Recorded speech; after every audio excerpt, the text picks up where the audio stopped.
신앙 고백 하겠습니다. 나는 전능하신 아버지 하나님 천지의 창조주를 믿습니다. 나는 그의 유일하신 아들 우리 주 예수 그리스도를 믿습니다. 그는 성령으로 잉태되어 동정녀 마리아에게서 나시고 본디오 빌라도에게 고난을 받아 십자가에 못 박혀 죽으시고 장사된 지 사흘 만에 죽은 자 가운데서 다시 살아나셨으며 하늘에 오르시어 전능하신 아버지 하나님 우편에 앉아 계시다가 거기로부터 살아있는 자와 죽은 자를 심판하러 오십니다. 나는 성령을 믿으며 거룩한 공교회와 성도의 교제와 죄를 용서받는 것과 몸의 부활과 영생을 믿습니다. 아멘. 312장 찬송하고 말씀을 봅니다.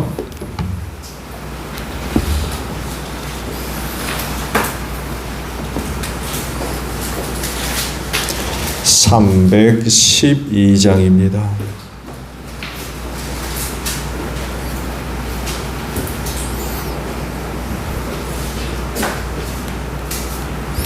너 하나님께 이끌리어 일평생 주만 바라며 너 어려울 때 힘 주시고 언제나 지켜주시리. 주 크신 사랑 믿는 자 그 반석 위에 서리라. 너 설레는 맘 가다듬고 희망 중 기다리면서 그 은혜로우신 주의 뜻과 사랑에 만족하여라. 우리를 불러주신 주 마음에 소원하신다. 주 찬양하고 기도하며 네 번분 힘써 다하라. 주 약속하신 모든 은혜 내게서 이루어지리라. 잠되고 의지하는 자 주께서 기억하시리. 아멘. 말씀을 봅니다. 사도행전 10장 34절에서 마지막 절까지 우리 보겠습니다. 사도행전 10장 34절로 마지막 절이에요. 베드로가 입을 열어 말하였다. 나는 참으로 하나님께서는 사람을 외모로 가리지 아니하시는 분이시고 하나님을 두려워하며 의의를 행하는 사람은 그가 어느 민족에 속하여 있든지 다 받아주신다는 것을 깨달았습니다. 하나님께서는 이스라엘 자손에게 말씀을 보내셨는데 곧 예수 그리스도를 통하여 평화를 전하셨습니다. 예수 그리스도는 만민의 주님이십니다. 여러분이 아시는 대로 이 일은 요한의 세례 사역이 끝난 뒤에 갈릴리에서 시작하여서 온 유대 지방에서 이루어졌습니다. 하나님께서 나사렛 예수에게 성령과 능력을 부어주셨습니다. 이 예수는 두루 다니시면서 선한 일을 행하시고 마귀에게 억눌린 사람들을 모두 고쳐주셨습니다. 그것은 하나님께서 그와 함께 하셨기 때문입니다. 우리는 예수께서 유대 지방과 예루살렘에서 행하신 모든 일의 증인입니다. 사람들이 그를 나무에 달아 죽였지만 하나님께서 그를 사흘 날에 살리시고 나타나 보이게 해주셨습니다. 그를 모든 사람에게 나타나게 하신 것이 아니라 하나님께서 미리 택하여 주신 증인인 우리에게 나타나게 하셨습니다. 그가 죽은 사람들 가운데서 살아나신 뒤에 우리는 그와 함께 먹기도 하고 마시기도 하였습니다. 이 예수께서 우리에게 명하시기를 하나님께서 자기를 살아있는 사람들과 죽은 사람들의 심판자로 정하신 것을 사람들에게 선포하고 증언하라고 하셨습니다. 이 예수를 두고 모든 예언자가 증언하기를 그를 믿는 사람은 누구든지 그의 이름으로 죄사함을 받는다고 하였습니다. 베드로가 이런 말을 하고 있을 때에 그 말을 듣는 모든 사람에게 성령이 내리셨다. 할례를 받은 사람들 가운데서 믿게 된 사람으로서 베드로와 함께 온 사람들은 이방 사람들에게도 성령을 선물로 부어주신 사실에 놀랐다. 그들은 이방 사람들이 방언으로 말하는 것과 하나님을 높이 찬양하는 것을 들었기 때문이다. 그때 베드로가 말하였다. 이 사람들도 우리와 마찬가지로 성령을 받았으니 이들에게 물로 세례를 주는 일을 누가 막을 수 있겠습니까? 그런 다음에 그는 그들에게 명해서 예수 그리스도의 이름으로 세례를 받게 하였다. 그들은 베드로에게 며칠 더 머물기를 정하였다. 아멘. 오늘 아침에는요 41절의 말씀을 함께 보려고 합니다. 그를 모든 사람에게 나타나게 하신 것이 아니라 하나님께서 미리 택하여 주신 증인인 우리에게 나타나게 하셨습니다. 라는 말씀입니다. 예수님의 생애 가운데 극적인 사건이 있다고 하면은 뭘 들 수 있을까요? 저는 두 가지를 들 수 있다고 생각을 해봤습니다. 하나는 출생입니다. 자연의 어떤 질서나 법칙에 벗어나서 성령의 능력으로 처녀가 잉태를 하게 됐다고 성경이 말씀을 하고 있죠. 그래서 예수님에게 있어서 극적인 사건 하나는 출생이라고 생각을 하고 다른 하나가 바로 부활입니다. 죽은 자가 다시 사는 일은 있을 수 있어요. 지금도 가끔 가다 보게 되면 죽었다가 뭐 몇 시간 만에 혹은 며칠 만에 살아났다는 얘기들이 간혹 보고가 돼요. 그게 뭐 직접 만나보지는 못했습니다만 해도 그런 일이 있는 거 보면 설명은 안 되지만 그런 일이 간혹 있는 것 같아요. 그러면 예수님도 거기에 해당되느냐? 그런가요? 부활이 대단한 이유는 단순히 사람이 죽었다가 살아나는 차원이 아니기 때문에 그래요. 예수님에게 있어서 부활은 완전히 다른 존재로의 변화입니다. 무슨 얘기인지 아시죠? 예. 사람이 있는 그대로 살았다가 죽었다가 있는 그대로 다시 사는 이게 부활이 아니에요. 부활은 완전히 다른 겁니다. 사람의 몸을 입고 죽었지만 예수님께서 사흘 뒤에 부활하실 때는 인간과 같은 몸이 아니었어요. 그게 부활입니다.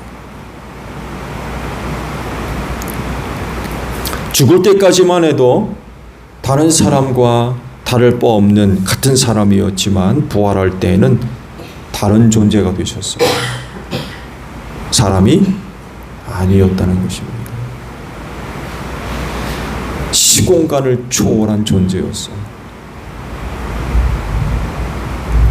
여러분 여기 식당에 들어올 때 어떻게 들어오셨어요? 문 열고 들어오셨습니다. 안 열고 들어오신 분 계세요? 우린 3차원의 세계에 있어요. 시공간을 초월할 수 없어요. 여기서 어디 가려면 거쳐가야 돼요. 통과해야 되고 문 열어야 됩니다. 근데 예수님은 시공간의 제한을 받지 않으셨어요. 제자들이 유대인이 무서워서 한 곳에 모여 있을 때 호련히 나타나셨어요. 누가 문 열어준 적 없어요. 그러다가 호련히 사라지셨어요. 그러면 영적인 존재냐? 그것도 아니었어요. 만져보라고 그랬어요. 만져봐라. 옆구리에 손을 넣어봐라. 손자 못자국도 만져봐라. 심지어는 제자들이 보는 앞에서 음식까지 잡수셨어요. 영이 그런가요? 근데 예수님은 그런 신비한 부활체를 입고 있으셨다는 거죠. 특히 이 부활은요, 사람들에게 엄청난 그런 영향을 주었죠. 한다는 것이 아니라 부활에 대한 소망을 갖게 됩니다. 이전에는 그런 게 있는지 몰랐어요. 왜? 예수님이 부활의 첫 열매셨기 때문에 그래요. 이전에는 그런 게 없었다니까요. 그게 뭔지도 몰랐어요. 전혀. 근데 예수님이 부활하신 뒤, 이런 것도 있구나 라는 것을 사람들이 알게 됐어요. 그러면서 소망을 주죠. 나도 예수님과 같이 부활하겠구나, 부활할 수 있구나 라는 소망을 주게 됐어요. 믿음이 연약한 자들, 믿음을 더할 수가 있었죠. 죽어 끝난 줄 알았는데 그런 신비한 몸을 입고 부활하셨거든요. 그래서 연약했던 자들은 예수의 부활을 경험하고 더 큰 믿음을 갖게 되었던 거죠. 그래서 예수님을 믿는 것이 헛되지 않게 만들었어요. 그래서 성경도 이런 말씀을 하시잖아요. 예수의 부활이 없다고 하면 우리의 믿음이 헛되다라고 하셨어요. 부활이 없다면 우리의 믿음은 헛되다. 그리고 세상에서 가장 불쌍한 자가 되었을 거다. 그런 말씀입니다. 그래서 신앙의 지속성을 갖게 만든 게 바로 부활이에요. 그 부활이 없다 그러면 왜 예수 믿어요? 왜 힘들게 예수 믿습니까? 세상에 자기 하고 싶은 대로 하면서 신 믿는 사람들 많이 있습니다. 차라리 그리 가는 게 낫지. 왜 예수 믿으면서 생고생을 해요? 미움받고. 왜 그렇게 합니까? 그렇게 하는 이유는 부활 때문에 그래요. 부활이 있어서 신앙의 지속성을 가능하게 만들었다는 것입니다. 근데 이 부활에는 한 가지 특징이 있어요. 즉, 부활을 모든 사람들이 다 경험한 게 아니었다는 거예요. 모든 사람들에게 보여주지 않았어요. 몇 명입니까? 500여 명이 최대입니다. 모든 사람은 아니더라도 많은 사람들에게 보여주신 것도 아니었어요. 그 많은 사람 가운데 500여 명이 전부입니다. 최대치가 500여 명이에요.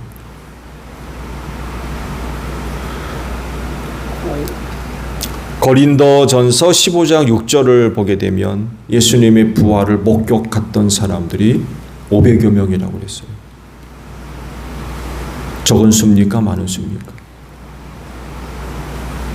많은 수가 아니에요. 정말 극히 일부분입니다. 그래서 궁금한 것이 왜 500여 명뿐이냐는 거죠. 왜 500여 명뿐이냐? 이 물음에 답을 주시는 말씀이 바로 오늘 우리에게 주신 말씀입니다. 부활의 증인이 될 수 있는 사람들을 하나님이 선택하셨고 그들에게만 보여주셨어요. 부활의 증인이 될 사람들만. 증인 역할 감당할 수 없으면 안 보여주셨던 거예요.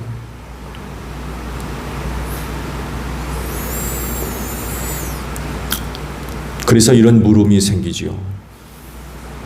그렇다면 나는 어떨까? 나는 어떨까?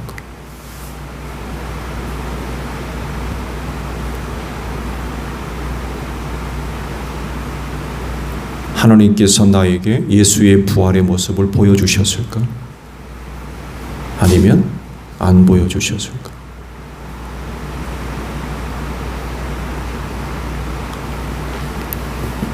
여러분, 그리스도인으로서는 난 누굽니까?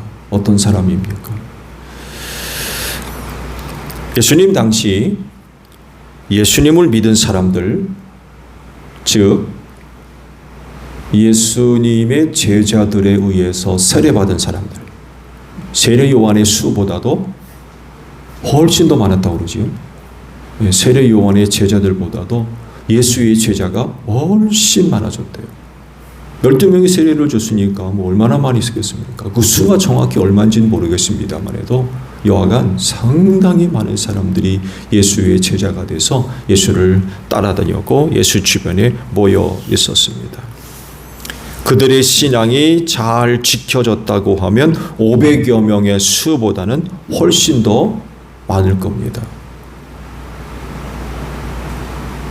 어찌됐든 예수를 믿는 믿음을 갖고 있는 사람들이었다고 하면 500명 뿐이겠어요? 그것보다는 훨씬 더 많은 사람들이 주의 제자가 되어 있을 겁니다. 그렇지만 그렇다고 해서 그들 모두가 부활을 목격한 건 아니었어요. 단 500여 명에 불과했습니다. 자, 시각을 좀 바꿔볼까요? 빠진 사람들은 누굽니까? 예수를 믿는 믿음을 갖고 있지만 부활을 보여주지 않으셨어요. 그들은 누구예요?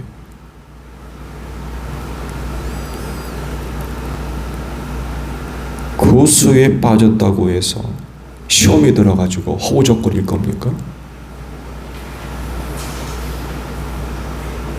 아니, 500명만 보여주고 나는 왜 안 보여줘?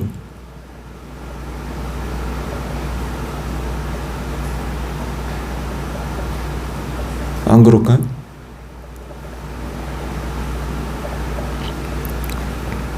아니면 그런가 보구나 해서 여전히 그 신앙 생활을 지킬 것이며, 즉 500여 명은 부활의 증인으로 신앙생활을 하지만 그렇지 않은 사람은 다른 내용으로 신앙생활을 하는 거죠. 그러니까 예수의 부활을 목격한 사람들은 각 지역으로 흩어져서 부활의 증인의 역할로 사는 거죠. 그 역할을 감당할 수 있는 사람들에게만 보여주셨던 거예요. 그러면 안 보여주신 사람들은 나름대로 또 다른 신앙생활을 하는 거죠. 다른 내용으로.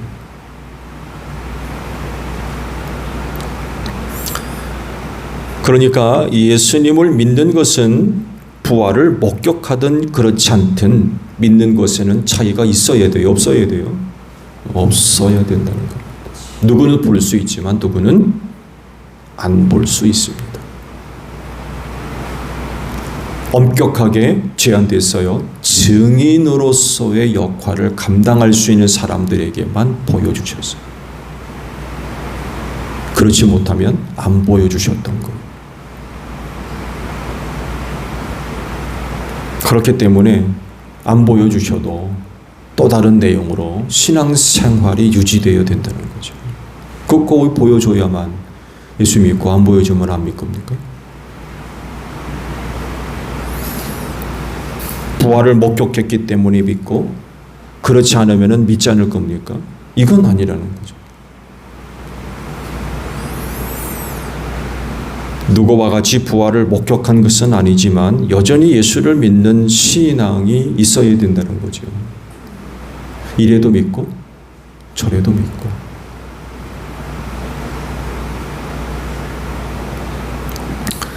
거듭 말씀을 드립니다만 해도 부활을 목격한 이유는 분명합니다.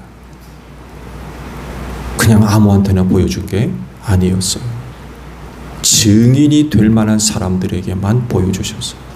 그러니까 각지로 흩어져서 혹은 만나는 사람들마다 그 부활을 증거하는 증인의 역할을 감당할 수 있는 사람들에게 주셨던 거예요. 그렇기 때문에 부활을 목격한 사람들이라고 하면 그는 틀림없이 부활의 증인이 되어야 되겠죠. 그렇게 하라고 보여주셨으니까 그 그렇게 했음에도 불구하고 증인으로 살아가지 않으면 그거 왜 받습니까? 그러면 안 된다는 거죠. 증인 되기 위해서 보여주셨던 것. 부활을 증거하기 위해서. 그러면 그렇게 살아야 되죠. 그렇게 신앙생활해요. 책임이 막중한 거였죠. 그러나 부활을 보여주지 않으셨다고 시험에 들 필요까지는 없다는 거예요. 왜냐하면 또 다른 사역들이 기다리고 있기 때문에 그래요. 너는 증인 되려고 증인 만들기 위해서 증인의 역할을 하라고 보여주셨지만 그게 전부는 아니라는 거예요. 주를 믿는 일에는 그것만 있는 게 아니잖아요. 또 다른 것들도 있어요. 또 다른 내용의 신앙생활이 있는 거예요.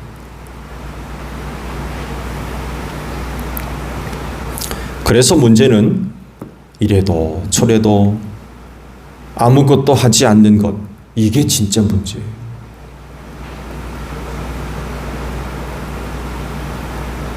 이렇게 혹은 저렇게 신앙생활 할 수 있어야 하는데 그렇지 않은 것. 넌 부활을 목격했는데 나는 왜 목격을 하나? 시험이 될 필요가 전혀 없다는 것. 다르게 부르셨기 때문에 그래요. 다른 일로 부르셔서 다른 일을 맡겨주셔서 우린 그것을 알고 그것을 해야 된다는 거죠. 부활을 목격한 성도들로부터 전해 들을 수 있죠. 안 보여주셨으면 본 사람들에 의해서 전해 들어야죠. 그렇죠? 모든 사람들이 본 건 아니었어요. 그러면 본 사람에 의해서 예수님께서 부활하셨더라. 하면서 자기가 목격했던 부활의 예수를 안 본 사람들은 전해 들으면 돼요. 그리고 믿으면 됩니다.